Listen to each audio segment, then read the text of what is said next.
자, 우리는 오늘 신약 성경 안에서 많이 익숙하고 또 많이 읽었고 많이 들었던 그런 설교 본문을 다시 한번 대하게 됩니다.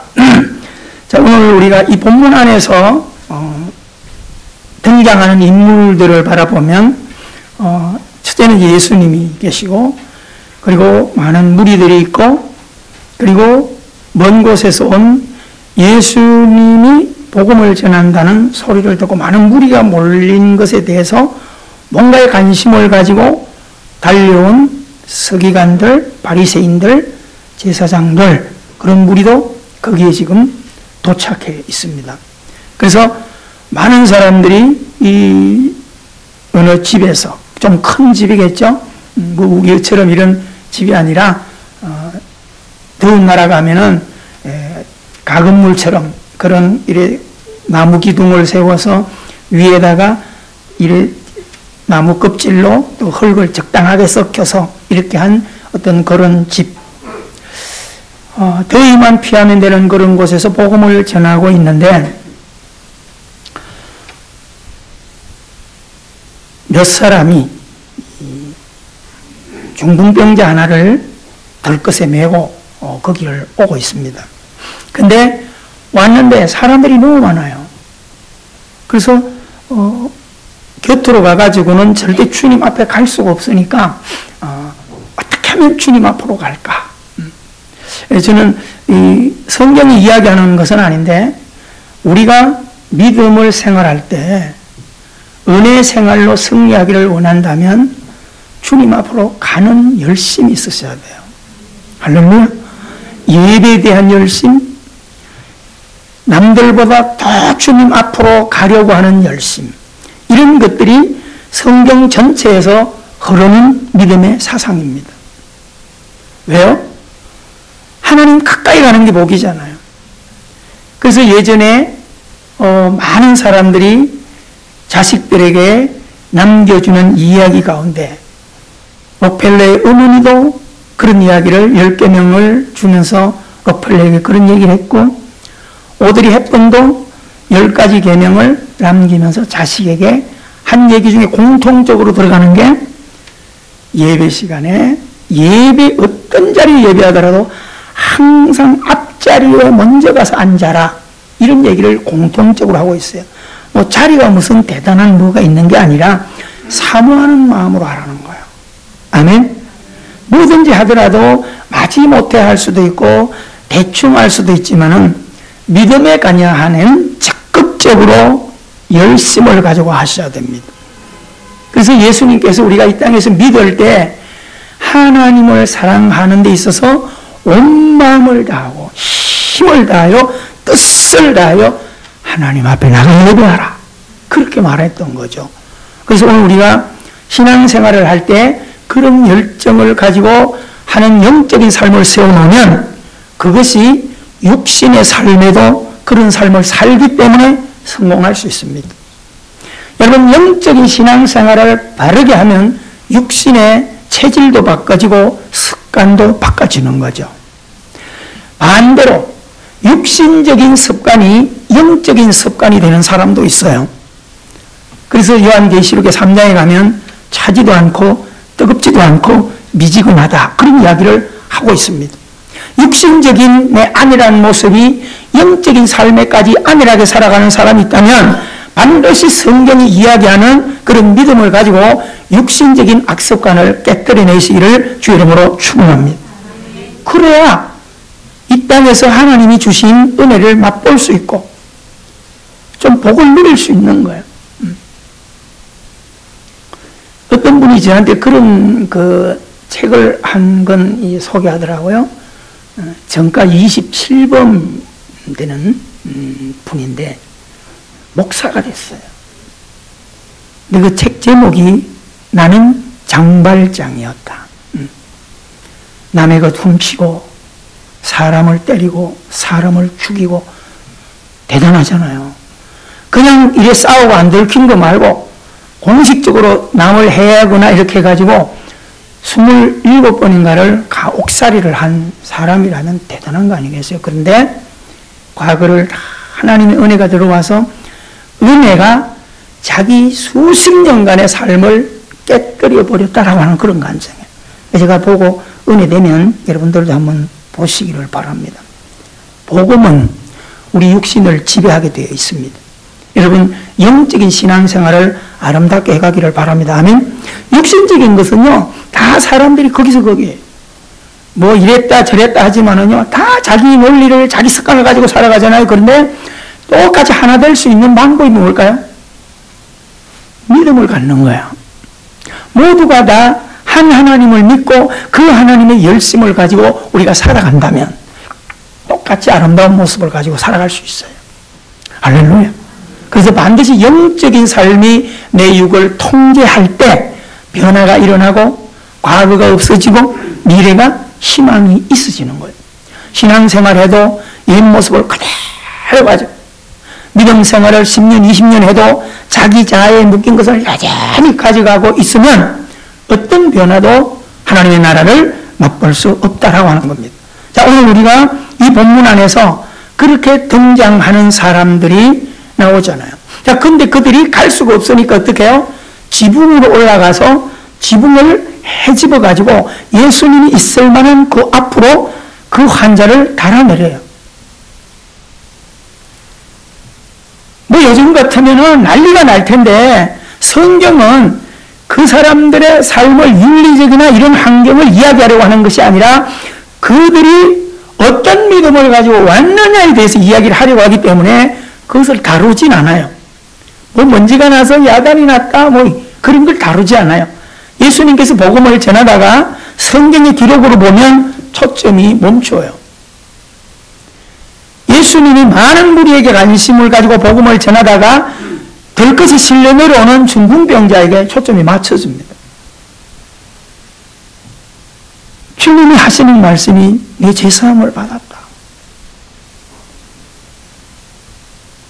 거기 있는 것들, 그것이 친구들인지 교우들인지는 모르지만은 하여튼 그 사람을 잘 알기 때문에 움직일 수 없기 때문에 그들이 그 환자를 주님께 데리고 왔어요. 자, 그럼 여기서 우리가 잠깐 펼쳐보면 그 들것의 환자를 들고 온 무리들 결과에 가면 예수님께서 너희들의 믿음을 보시고 그들의 믿음을 보시고 병자를 고쳐주시는 거예요. 그러면 이들이 어느 도시에서 왔던 어느 마을에서 왔던 여기까지 올 때는 뭘 가지고 왔다는 거예요? 예수님이 계신다는 것과 예수님이 자기를 찾는 자 앞에 나가면 병을 고칠 수 있다는 확신을 가지고 있는 거예요. 그렇기 때문에 자기 자신들도 그 믿음을 가지고 살아가는데 나만 행복하면 되냐? 내 형제는 병들어 죽어 있는데 나만 행복하면 되냐? 우리 동네 이웃은 저렇게 걷지 못하고 죽어 있는데 나만 은혜 받으면 되냐? 내 교우 중에 누구는 괴로워하고 있는데 그 말이에요. 그래서 그들이 그런 믿음을 가지고 내가 만난 하나님, 내가 만난 예수님을 그들에게 소개하기 위해서 온신할 수 없고 움직일 수 없는 그를 데리고 와서 예수님을 내려놓습니다. 예수님이 제사함을 받았다고 그래요. 예수님이 왜 제사함을 선언할까요? 그의 질병을 먼저 치료하지 않아요. 왜요? 그것은 언제든지 다시 리바이벌 될 수 있는 거예요. 육신의 병은 지금 뭔가가 수술하고 고쳐져도 언젠가는 또 재발될 거고 언젠가는 육신이 쇠하여져서 가는 문제예요. 그러니까 그거는 2차적인 문제예요. 가장 주님 앞에 와서 1차적으로 시급한 문제는 뭐야? 죄사함입니다. 죄사함을 받아야 하나님께서 생명을 구원해야 이것이 먼저 돼. 그래서 요한 3서 1장 2절에서 가장 우리가 요한에게 이야기한 것 중에 하나가 뭐야? 내 영혼이 잘 되는 거예요. 여러분 여기에 대해서 우리가 관심을 갖기를 바랍니다. 아멘. 우리가 이 땅에 다 필요해요. 잘 먹고 잘 살고 성공하고 다 좋은데 가장 중요한 것은 내 영혼이 잘 되는 게 이것을 먼저 관심을 가지고 내가 그 안에 은혜 안에 머물러셔야 돼요. 여러분 그 말은 그냥 한 게 아니잖아요. 제자들 다 죽어가는데 혼자 남아서 같이 차라리 순교했으면 이 꼴 저 꼴 안 보면 좋은데 늙어서까지 죽지 않고 남겨놓는 요한, 그죠? 하나님의 의도가 있으시겠죠. 그래서 요한복음, 요한 1, 2, 3서, 요한계시록 이런 것을 다 쓰게 하고 마지막 예수님의 어머니까지 봉양하는 그런 은혜를 그에게 베풀기 위해서 하나님께서 남겨주는데 육신적으로는 고독하고 외로운 거예요. 차라리 예전에 죽었으면 좋은데 다른 제자들은 다 죽었는데 왜 나만 홀로 남아서 어디까지 들어가요?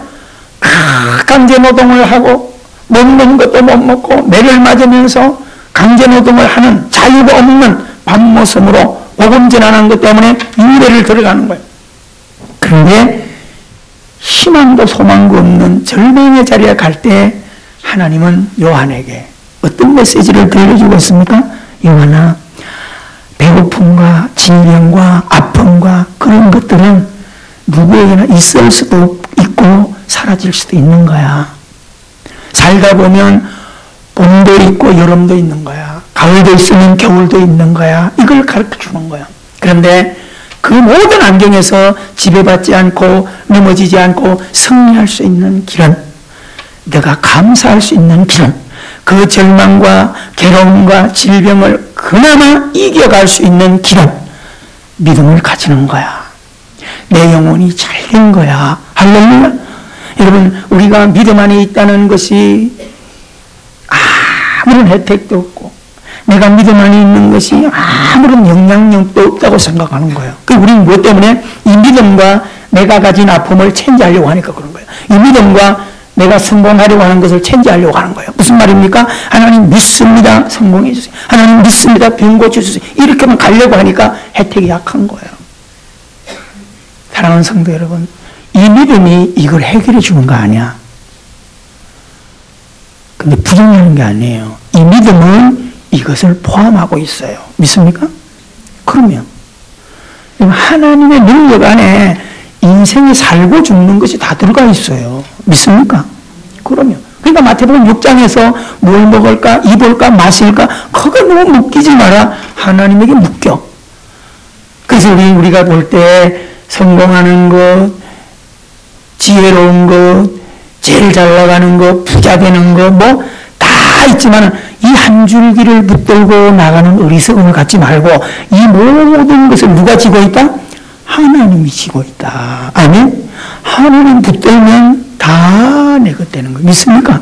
그래서 요한에게 영원히 잘된 것 감사해라. 우리 요한 본모섬에서 안 죽었어요.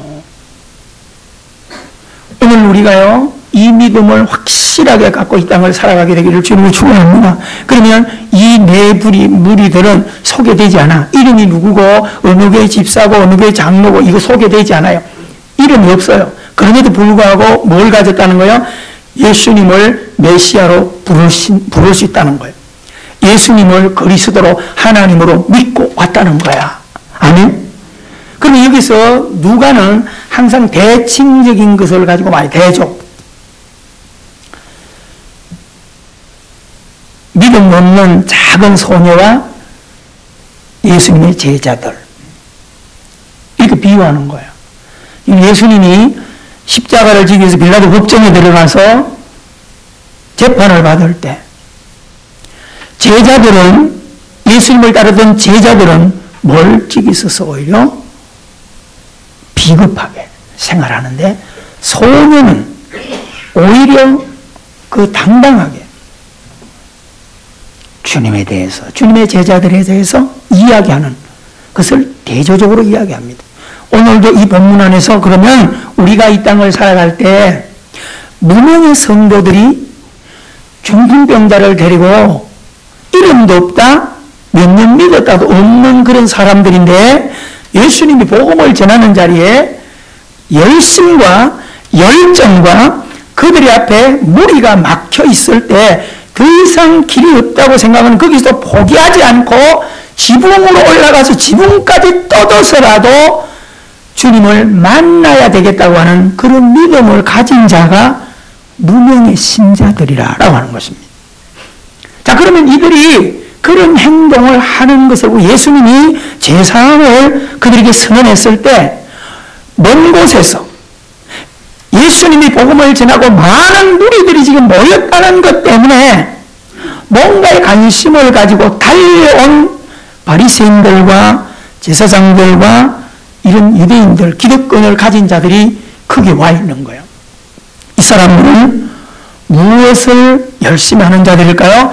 하나님을 열심히 사랑한다고 하는 자들, 하나님을 열심히 믿는다고 하는 자들이. 그래서 그들은 구약 율법을 붙들고 철저하게 율법을 지켜간다고 생각하는 그 무리들입니다.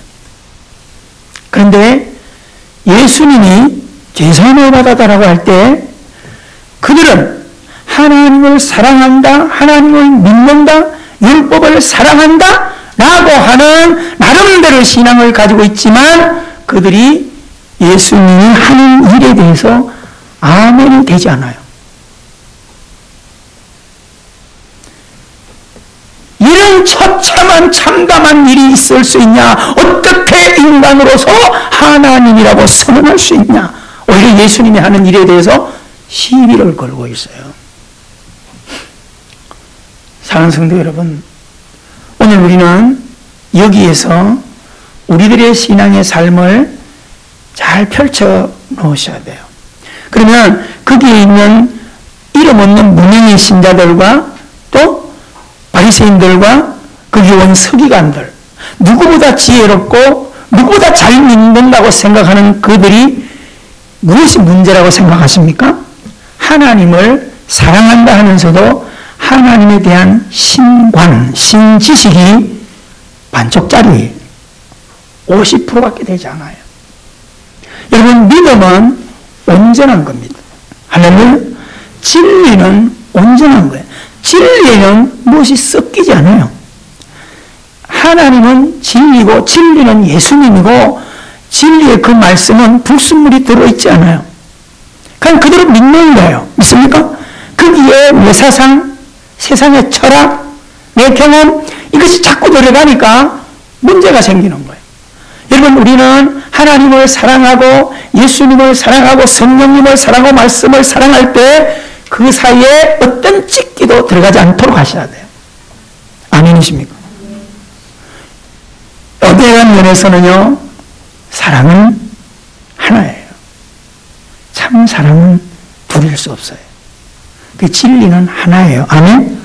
우리 엉뚱하게 자꾸 세상에 유명해지고 이렇게 해서 목적을 가지니까 너도 인정하고 나도 인정하고 진리는 하나야 이렇게 웃기는 소리 앉아있지 진리의 말씀은 하나밖에 없어요. 믿습니까? 오직 예수 외에는 없어요. 그들은 계속해서 시비를 겁니다. 예수님께서 그들의 믿음을 보시고 상을 가지고 네 이부자리를 들고 가라고 말해요. 걷지 못하던 사람이 있습니다. 그런데 그 사람이 뻘떡 일어나서 자기의 열을 정리해서 걸어갔어요. 주님 뭘 보여주는 겁니까?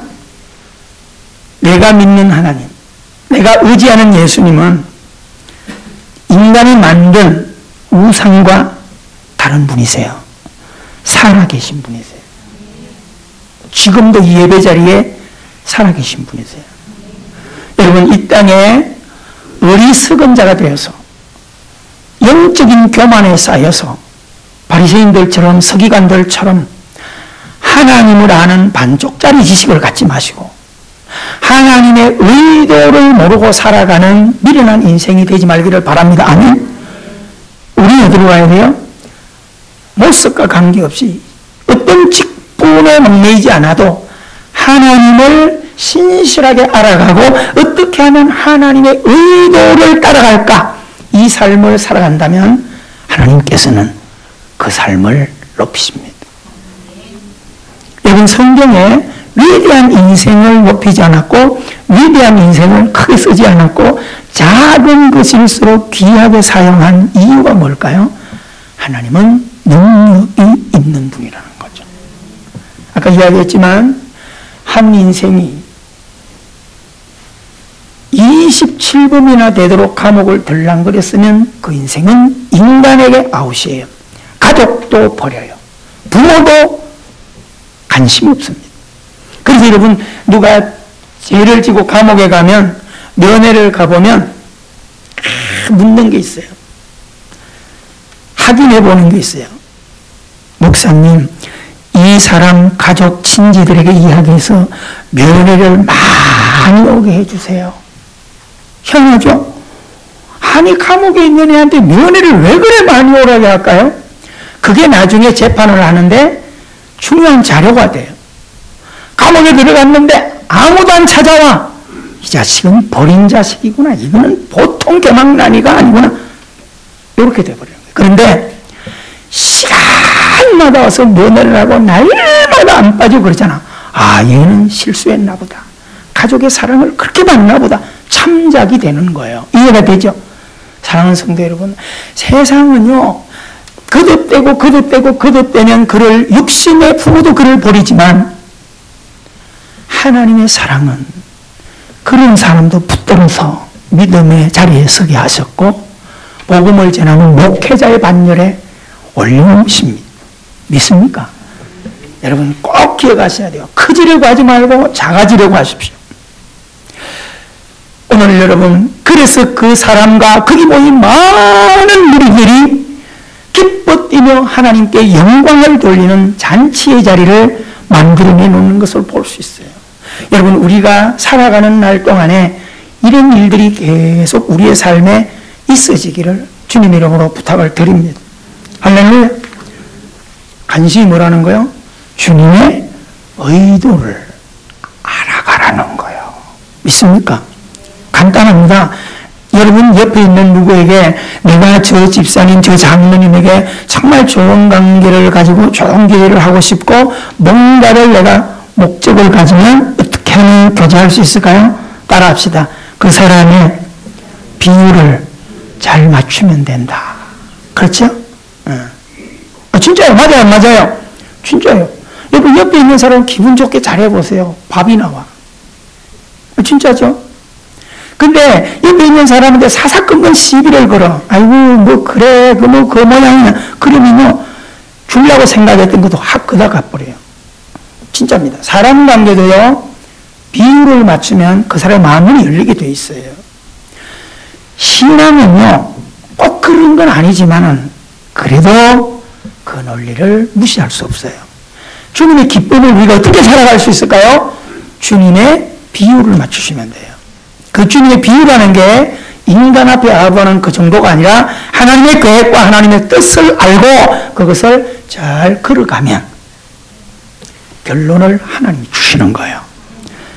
의리운동하면요. 성경에 지난번에 금요일도 그랬죠. 5만 가지의 축복의 약속이 있습니다. 여러분 5만 개가 되는 것 가운데 한두 가지 못 걸려서 되겠어요? 물고기 잡는데 가끔 축제하는데 TV에 보면 사람들이 그래 아무것도 안 주고 맨손으로 가서 들어가 고기 잡으라는 거예요. 그 어떤 분은 막 들어가지도 않고 따져요. 아니 뭘 이렇게 그물을 주던가 해서 해야지 애들이 와서 이게 지금 장난하냐 그래요. 그러면 주최 측에서 아니 그 따지지 말고 들어가 보시라고요. 어떻게 해놨다는 거예요? 들어가서 허적거리면 한두 마리는 잡도록 해놨다는 거예요. 이해가 되시죠? 여러분 우리 주님께서요 이 땅을 살아갈 때 하나님의 의도만 붙들고 살아가면 누구나 믿음으로 승리할 수 있는 길을 말씀을 통하여 우리에게 열어놓으셨다는 것 꼭 기억하게 되기를 주님 이름으로 축원합니다. 자, 우리 성경으로 가서 이제는 성경만 좀 찾고 확인하고 말씀을 맺도록 하겠습니다. 자, 신명기로 갑니다. 신명기를 펴놓으세요. 신명기에서 몇 장을 볼 거예요? 자, 신명기 10장입니다. 277페이지 구약이에요. 신약에 가지 마세요. 자, 신명기 10장 18절 큰 소리로 읽습니다. 시작. 고아와 과부를 신원하며 그 다음에 나그네를 사랑하사 그에게 식물과 의복을 주시나니. 자, 여기서 얘기하는 게 뭐죠? 여기서 신명기라는 건 여러분 저를 주목하세요. 모세오경 가운데 특별히 신명기는 하나님을 어떻게 섬길 것인가라고 하는 이야기인데 이걸 반대로 말하면 신이 인간에게 내려진 계명. 이제죠. 이걸 역으로 생각하면 우리가 복받고 사는 길, 우리가 은혜롭게 사는 길을 제시해 준 것이 신명기고 뒤집어 놓으면 하나님께서 인간이 멋진 복을 행복하게 누리며 살도록 살기 위한 계명을 준 거다. 아멘. 그러니까 신명기를 많이 읽으면 우리의 삶에 수정해야 될 것들이 무궁무진하게 나와요. 자, 여기서 이야기하는 오늘은 하나님의 의도만 좀 알아요. 왜 무명의 성도들이 중풍병자를 왜 데리고 왔을까? 돈도 안 되는데, 시간이 투자돼야 되는데, 노력이 투자돼야 되는데, 스타일 바꾸겨야 되는데, 그죠? 될 것에 그 냄새나는 줄 들고 와야 되는데, 그리고 와서 먼지 투성이에 그거 지붕을 뜯어내고 다 덮어 써야 되는데, 왜 그랬을까? 내가 누구에게 잘 보이는 것도 중요하고, 좋은 옷을 입고 폼 잡는 것도 좋지만은, 주님의 관심을 얻어내려고 하는 그들. 우리의 시각이 그리 가셔야 돼요. 그래서 주님이 끝에 가서 너희들의 믿음 때문에 이 중풍병자가 고침을 받은 거야. 여러분, 이 말에 우리의 관심을 갖게 되기를 주님으로 축원합니다. 자, 그러면 여기서 이야기하는 게 뭐예요? 과와 과부를 나그네를 신원한다. 잘 기억하세요. 여기서 나그네는 현당인 사람이 아니고 외국 근로자들을 이야기합니다. 자, 그 다음에 몇 장 더 넘겨요. 16장으로 갑니다. 신명기 안에서 계속 반복적으로 하는 이야기를 좀 보겠어요. 16장 14절. 자, 큰 소리로 시작.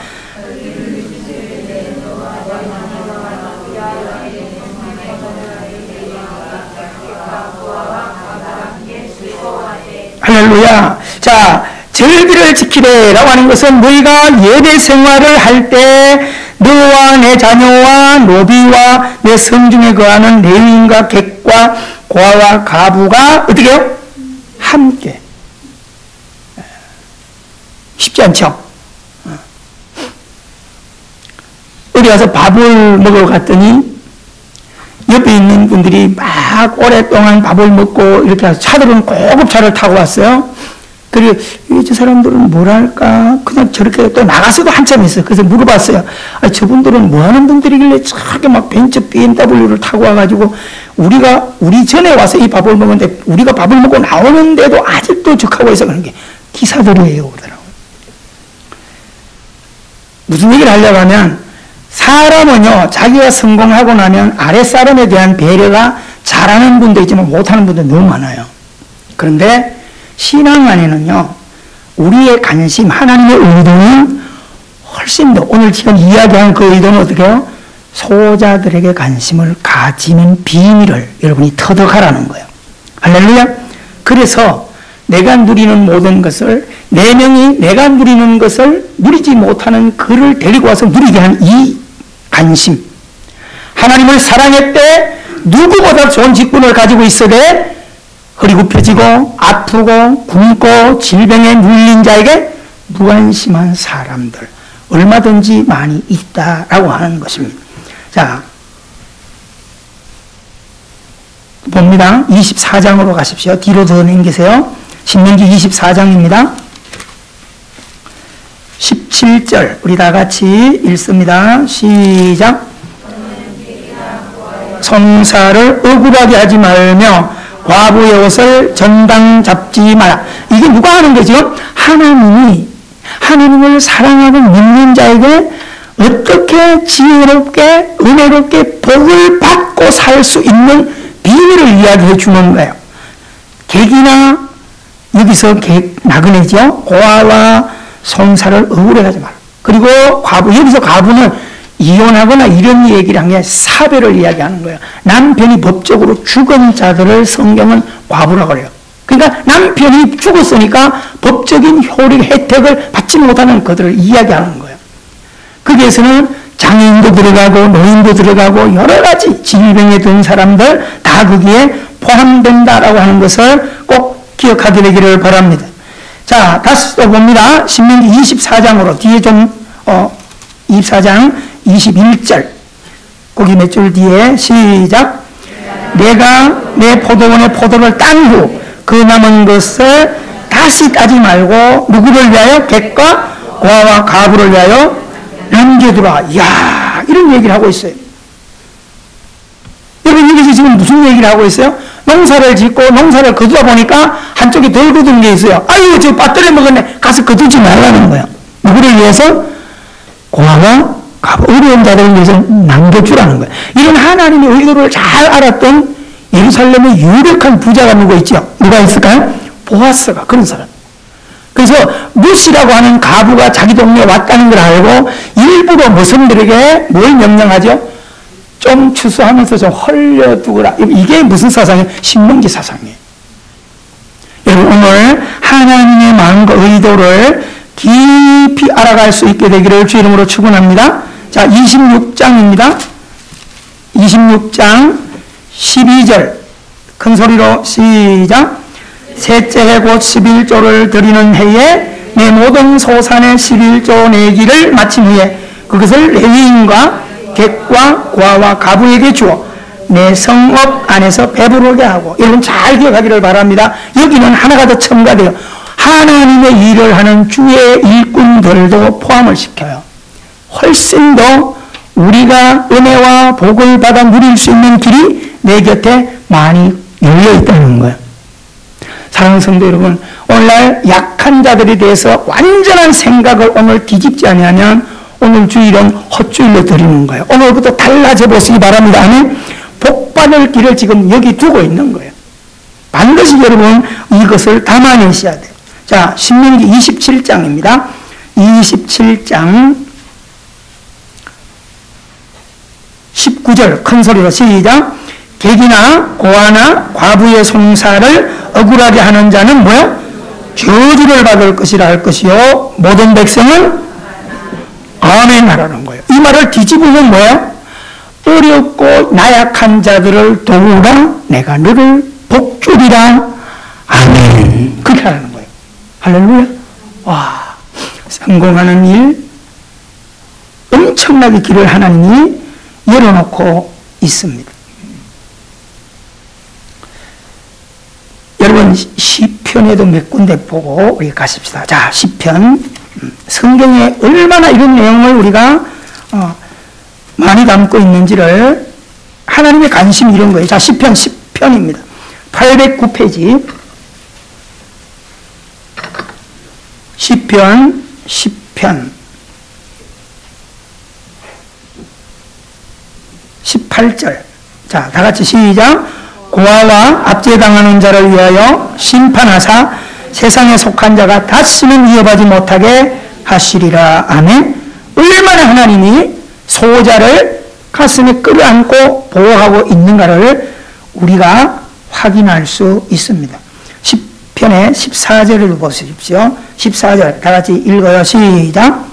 주께서는 보셨나이다. 주는 재앙과 원한을 감찰하시고 주의 손으로 갚으려 하시오니 외로운 자가 주를 의지하나이다. 주는 벌써부터 고아를 도우시는 이십니다. 아멘. 관점을 내 잘난 자기 중심으로 살아가지 마시고요, 내 주변의 소자들을 오늘부터 정말 관심을 가지고 찾아보기를 주님의 이름으로 부탁을 드립니다. 그러면 하나님께서 이렇게 하심으로 끝나느냐? 그게 아니에요. 자, 우리가 성경을 보세요. 신명기 다시 한번 가서요. 신명기 앞으로 올라갑니다. 신명기 14장. 자, 이 말에 모든 우리가 읽었던 것의 결론을 여기 담아주고 있습니다. 자, 14장 29절. 자, 같이 밑줄을 치면서 읽습니다. 시작. 너희 중에 분깃이나 기업이 없는 레위인과 내 성중에 거류하는 객과 고아와 가부들이 와서 먹고 배부르게 하라. 그리하면 내 하나님 여호와께서 내 손으로 하는 범사에 내게 복을 주시리로다. 아멘.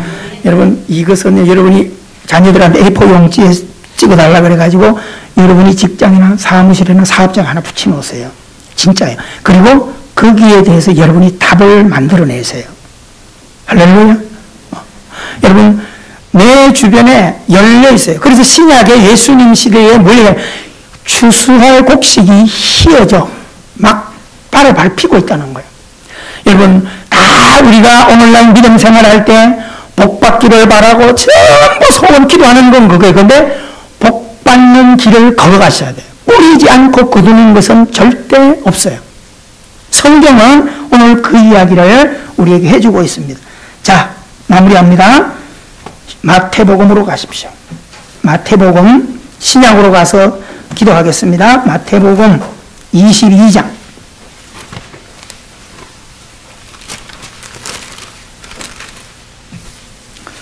37절로 가십시오.